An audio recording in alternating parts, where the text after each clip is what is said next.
گزشتہ روز گال سے نکلے دھوئیں والا معاملہ ابھی تک سکندر کو سمجھ نہیں آیا تھا۔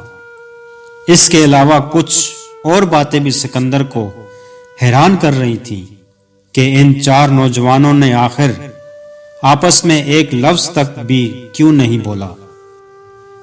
سکندر نے ان میں سے کسی کی آواز نہیں سنی تھی اور پیسے دیتے وقت ان نوجوانوں میں سے ایک نے آنکھوں کے اشارے سے ہی قیمت پوچھی تھی اور چپ چاپ رقم ادا کر کے سائٹ پہ ہو گیا تھا۔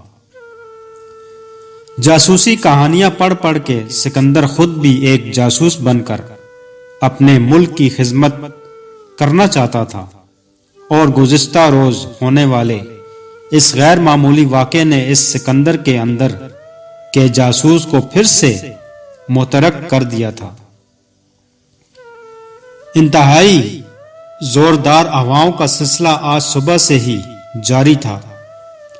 سورج اور بادلوں کی آنکھ مچولی بھی انسانی روح کو بے چین کر رہی تھی۔ موسم سرما کا آغاز ہونے جا رہا تھا۔ سردیوں میں سکندر کے ڈھابے پر رش میں اضافہ ہو جایا کرتا تھا۔ دن بھر کے تھکے ہارے مزدور نوکری سے لوٹتے، سرکاری اور پرائیویٹ ملازم اور کالج کے اسٹوڈنٹس کچھ لمحے کے لیے سردی سے بچنے، آگ سینکنے اور چائے سے لطف اندوز ہونے کے لیے یہاں رک جایا کرتے تھے۔ سردیوں میں گاہکوں کے لیے باہر پڑے بینچوں کی بجائے اندر زمین پر رنگ برنگی چٹائیاں بچھا دی جاتی تھی۔ درمیان میں ایک بڑے سے تسلے کے اندر آگ جل رہی ہوتی تھی اور سکندر کی ماں کو جہیز میں ملے پرانے ٹی وی پر نصرت فتح علی خان کی قوالیاں اکثر سننے کو ملتی تھیں۔ سردیوں میں آگ کا تسلا اور ٹی وی پر لگی قوالی شام کے وقت بیٹھنے کے لیے سب سے اچھی جگہ ہے۔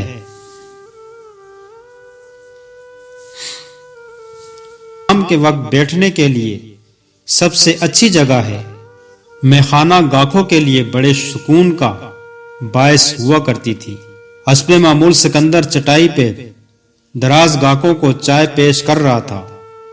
آگ کے قریب سکون سے بیٹھے گاہکوں کے لیے نئے گاہکوں کی آمد پر سائٹ پہ ہو کے جگہ بنانا یا اٹھ جانا ذرا مشکل ہو جاتا تھا، اور سکندر سوچا کرتا تھا کہ کبھی مسٹر سلطان کی طرح میرا بھی ایک بڑا سا ریسٹورنٹ ہوگا جو کبھی جگہ فل ہونے کا شکوہ نہیں کریں گے۔ لاٹھی کا سہارا لیے ایک ادھیڑ عمر بارش شخص ڈھابے میں داخل ہوا اور چٹائی کے ایک کونے پر دیوار کا سہارا لے کر بیٹھ گیا۔ یہ شخص پہلے کبھی یہاں نہیں آیا تھا۔ سفید داڑھی، کندھوں تک لمبے سفید بال، ایک بہترین خصا اور سفید عمامہ پہنے یہ بزرگ بڑا خوبصورت لگ رہا تھا۔ سکندر نے چائے کا کپ بزرگ کو پیش کیا تو اس نے کپ کی بجائے پیالی میں چائے لانے کا کہا۔ سکندر نے پیالی میں چائے ڈال کر بزرگ کو پیش کی۔ بسم اللہ پڑھ کر بزرگ نے چائے پینا شروع کر دی۔